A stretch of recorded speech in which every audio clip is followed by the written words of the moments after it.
Olá! Para a nossa conversa de hoje, a gente vai mergulhar num material fascinante, que é o capítulo 21 do livro de Deuteronômio. Uhum. E para guiar a gente, estamos com duas bíblias de estudo, a Holman e a Nova Almeida Atualizada, que dão não só o texto, mas também umas notas que ajudam a clarear o cenário, né? Exato. E o nosso desafio aqui é, assim, tentar entender umas leis do antigo Israel que, quando a gente lê pela primeira vez, parecem não ter nada a ver uma com a outra. Pois é, sério, é uma mistura bem curiosa. Começa com um assassinato misterioso, daí pula para o tratamento de uma prisioneira de guerra, depois entra numa briga de herança e termina com umas punições que, para nós hoje, soam brutais. Com certeza. Então, a missão é descobrir se tem uma lógica conectando tudo isso, sabe? E tem, apesar de parecer uma lista, tipo, de leis aleatórias, a gente vai encontrar uns fios condutores bem fortes. Conceitos como justiça, a responsabilidade da comunidade e, principalmente, essa ideia da santidade da terra. Isso conecta tudo. É a chave para decifrar a mentalidade por trás de cada regra. Ok, vamos analisar isso então. A primeira cena já começa com um drama, né? E que drama! Um corpo encontrado no meio do campo. Homicídio. Ninguém sabe quem foi. E o que acontece em seguida não é bem uma investigação policial, mas um ritual público bem detalhado. Muito específico. E os detalhes são o que me pegam. Primeiro, os líderes das cidades vizinhas têm que, literalmente, medir a distância até o corpo. Sei. A cidade que estiver mais próxima é declarada responsável. Uhum. Daí, os anciãos dessa cidade precisam pegar uma novilha que nunca trabalhou, que nunca usou um jugo. E a escolha do animal já é cheia de simbolismo, né? Uma novilha virgem de trabalho representa uma vida pura, inocente. Ah, entendi. Ela entra como um substituto simbólico pela vida humana que foi tirada injustamente. Faz sentido. E o lugar também é específico. Eles levam a novilha para um vale com água corrente, um lugar que também nunca foi cultivado. Isso. Lá eles quebram o pescoço do animal. Os sacerdotes, que são a autoridade legal e religiosa, observam tudo. Uhum. E aí vem o clímax. Os anciãos da cidade lavam as mãos sobre o animal morto e declaram em voz alta: as nossas mãos não derramaram este sangue e os nossos olhos não o viram. Pois é. Espera um pouco. Eles quebram o pescoço de um animal inocente e lavam as mãos.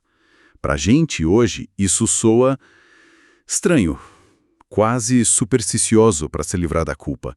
Qual era a lógica real por trás disso? Isso era justiça? Essa é a pergunta central. E a resposta está na ideia de responsabilidade coletiva. Coletiva. Na mentalidade da época, um assassinato não era só um crime contra uma pessoa. Era uma ofensa que manchava, que contaminava a própria terra que Deus lhes deu. A terra. Exato. O ritual não era para punir alguém, já que não sabiam quem era o culpado. O objetivo era purificar a comunidade e a terra daquela mancha de sangue inocente. Então era a comunidade inteira dizendo... Exato, dizendo: nós repudiamos esse ato, que a culpa por ele não caia sobre nós e sobre nossa terra. A nota da Bíblia Holman diz que isso reforçava o senso de solidariedade. Agora faz mais sentido. Totalmente. Não era um problema só da família da vítima. A cidade inteira era forçada a encarar a injustiça, mesmo sem ter um culpado para apontar. Impedia que o caso fosse simplesmente varrido para debaixo do tapete, né? Perfeito. Impedia a indiferença. Ninguém podia só virar as costas e dizer: não é problema meu. A perda de uma vida era tão grave que exigia uma resposta de todos. A justiça, nesse caso, não era prender o culpado, mas restaurar o equilíbrio espiritual da comunidade. Ok. Então, a primeira lei é sobre purificar a terra de uma contaminação. É uma ideia poderosa essa, da terra ter um status quase sagrado. Agora, o texto muda de repente para o campo de batalha. É uma transição brusca. Sim. Mas me pergunto se essa ideia de purificação e transição continua. Afinal, eles estão trazendo uma pessoa de fora, de outra cultura, para dentro da comunidade. Tem alguma conexão aí? Ótima observação. A transição é brusca, mas a preocupação com o processo e a ordem continua. A lei trata do que acontece quando um soldado israelita vê uma mulher bonita entre os cativos de guerra e a quer como esposa. E, de novo, não é algo que acontece de qualquer jeito. Tem todo um processo. Exato, um rito de passagem. Ela é levada para casa dele, mas precisa raspar a cabeça, cortar as unhas e tirar as roupas do cativeiro. E, o mais importante, a lei garante a ela um mês inteiro para chorar pelo pai e pela mãe. Um mês? Um mês de luto pela vida que ela perdeu. Só depois desse período é que o casamento pode acontecer. Isso é, assim, extremamente significativo. No mundo antigo, prisioneiros de guerra eram, na melhor das hipóteses, propriedade. Mulheres, em especial, eram vistas como parte do saque de guerra. Uhum. E essa lei, ao contrário, insere um elemento de dignidade e humanidade que era muito raro. O raspar da cabeça e o cortar das unhas eram sinais de purificação e luto, de abandono de uma identidade antiga. E o mês de luto reconhece que ela é uma pessoa, sabe? Com uma história, com família, com dor, não um objeto. Entendo o ponto sobre o contexto da época, e essa pausa para o luto é realmente humana. Mas, sendo sincero, a mulher aqui não tem escolha nenhuma, né? Não. Ela é uma prisioneira de guerra sendo tomada como esposa. A gente não pode ignorar esse desequilíbrio de poder gigantesco na situação. Não podemos e não devemos ignorar. A dinâmica de poder é totalmente desigual, isso é inegável. Ela não está escolhendo se casar. Certo. O que a lei faz, no entanto, é regular o poder do homem e oferecer à mulher proteções que ela não teria de outra forma. E a cláusula final é a maior prova disso. Qual? O texto diz que se, mais tarde, o marido não se contentar mais com ela, ele deve deixá-la ir livre. Ele é expressamente proibido de vendê-la como escrava. Ah, isso é importante. E a justificativa é poderosa, pois a humilhou. O ato de tê-la tomado em guerra cria uma responsabilidade para com ela. Dar a liberdade em vez da escravidão, caso o casamento acabe, era uma salvaguarda legal, revolucionária para aquele tempo e lugar. Essa proteção legal para a mulher prisioneira, mesmo com todas as ressalvas, é notável. Isso me faz pensar na proteção dos vulneráveis dentro da própria família israelita. O texto parece até antecipar essa questão e nos joga no meio de uma briga de herança. Sim, a lógica continua. O cenário é clássico para a época. Um homem com duas esposas, uma que ele ama e outra que o texto chama de aborrecida, ou seja, a esposa que foi deixada de lado, a não amada. E claro, O primeiro filho dele, o primogênito, nasce justamente da esposa que ele não ama. a gente já consegue imaginar o drama familiar que isso causava, né? A tentação do pai seria óbvia. Totalmente. Na hora de dividir os bens, favorecer o filho da esposa querida. Mas a lei é muito clara sobre isso. Ele não pode fazer isso. Não pode. O direito de primogenitura, que valia uma porção em dobro da herança, pertencia ao primeiro filho que nasceu e ponto final. Exato. Os sentimentos do pai pela mãe do rapaz não podiam mudar um fato legal. O fato legal estava acima do sentimento. Precisamente. E aqui vemos a lei agindo para proteger a estrutura social do caos das emoções pessoais. A herança não era só sobre dinheiro ou propriedade, sabe? Era sobre a continuidade da linhagem, sobre a posse da terra, que era a base da economia e da identidade deles. Então é uma proteção contra o favoritismo do pai, basicamente. Exatamente. A lei estava acima do sentimento do patriarca. Para garantir que a estrutura não fosse corroída por um drama familiar. Isso. A lei trazia estabilidade e previsibilidade. E protegia o direito legal do filho da esposa não amada, que era, naquela dinâmica, o membro vulnerável da família. Garante que a justiça prevaleça sobre a preferência pessoal. Ok. Até agora, as leis parecem focar em manter a ordem, né? Na terra, na transição de pessoas, na linha de herança.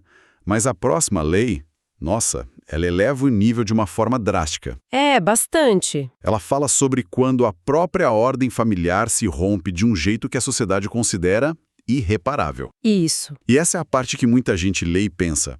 Como assim? Pena de morte por ser um filho rebelde? É um choque.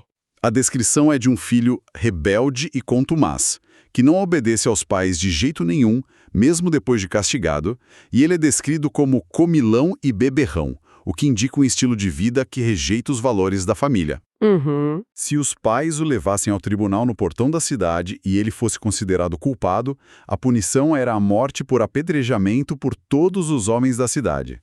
É muito chocante. É chocante, sem dúvida. Para entender a severidade, a gente precisa entender o peso da família naquela sociedade. A família não era só uma unidade de afeto como a gente pensa hoje. Era a principal unidade de governo, de economia, de educação, de religião. Era a base de tudo. De tudo. A autoridade dos pais estava ligada diretamente ao mandamento de honrar pai e mãe, que era um pilar da aliança com Deus. Honrar os pais não era só sobre boas maneiras. Numa sociedade sem um Estado central forte, a família era a nação em miniatura. Romper essa estrutura era visto como um ato de traição. Então a rebeldia de um filho era vista como uma ameaça para a comunidade inteira, não só um problema particular daquela casa. Exatamente. A rebeldia contínua e pública dele era um câncer que ameaçava corroer a base da sociedade. Mas é crucial notar um detalhe. Os pais não podiam simplesmente executar o filho. Ah, sim, tinha um processo. Era um processo judicial, público, eles tinham que levar o caso aos juízes, apresentar as provas, e isso era uma salvaguarda importante contra o abuso de poder dos pais. E a participação de toda a comunidade no castigo reforçava a mensagem. Isso é uma ofensa contra todos nós. O texto é bem explícito sobre o objetivo, né? Muito. Para eliminar o mal do meio de vocês, todo Israel ouvirá e temerá. Era um forte elemento de dissuasão. Essa ideia de eliminar o mal para manter a pureza da comunidade me leva direto à última lei do capítulo. Parece estar conectada. Totalmente. Se alguém fosse executado por um crime, seu corpo pendurado numa árvore, como um aviso, ele não podia ficar lá da noite para o dia. Isso, a conexão é direta. A lei exigia que o corpo fosse enterrado no mesmo dia. E a razão é puramente teológica e central para tudo o que a gente discutiu. O texto diz: pois o que for pendurado no madeiro é maldito de Deus. E essa maldição não ficava só no corpo, certo? Ela passava para a terra. Perfeito! Deixar aquele corpo amaldiçoado exposto durante a noite era visto como um ato que iria contaminar, poluir a terra sagrada que Deus lhes deu. E isso fecha o círculo, nos levando de volta à primeira lei do capítulo. Verdade. Tanto o sangue de uma vítima inocente, quanto o corpo de um criminoso amaldiçoado, ambos tinham o poder de profanar a terra. A pureza do espaço físico onde a comunidade vivia precisava ser protegida a todo custo. E essa lei sobre não deixar o corpo pendurado, além da pureza da terra, tinha também uma questão de dignidade? Mesmo para um criminoso? Ou era puramente um tabu religioso? É uma ótima pergunta. Embora o foco principal seja teológico, a contaminação da terra, há um elemento de ordem pública implícito.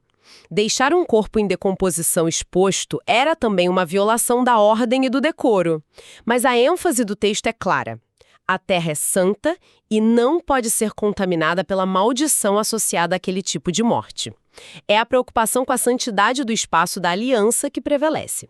Então, o que tudo isso significa? Quando a gente junta as peças, aquele mix estranho de leis do comércio agora parece ter uma lógica interna, né? Sim. Vemos temas que se repetem e conectam tudo? Sem dúvida. O que parecia aleatório se revela um sistema coeso. A gente tem uma preocupação constante com a justiça e a reparação, mesmo que simbólica, como no caso do assassinato. Vemos a ideia de que a responsabilidade não é só individual, mas comunitária. Há uma tentativa clara de proteger os vulneráveis dentro das estruturas da época, a prisioneira, o filho da esposa preterida. Certo. E, amarrando tudo, essa quase obsessão com a pureza e a santidade da Terra Prometida, que é o palco onde a vida dessa sociedade se desenrola. É um vislumbre de um sistema legal tentando lidar com as partes mais complicadas da vida. Crime, guerra, dramas familiares. Tudo sobre um código que não queria só criar ordem, mas uma sociedade que se via como justa e santa diante de Deus. Exatamente. E isso nos deixa com um pensamento para refletir, né? As fontes mostram uma sociedade onde a responsabilidade por uma injustiça, como um assassinato sem solução, recaía sobre toda a comunidade mais próxima. Fica a reflexão. Que formas de responsabilidade coletiva podem existir hoje para problemas sociais complexos, onde as culpas individuais são difíceis ou até impossíveis de determinar?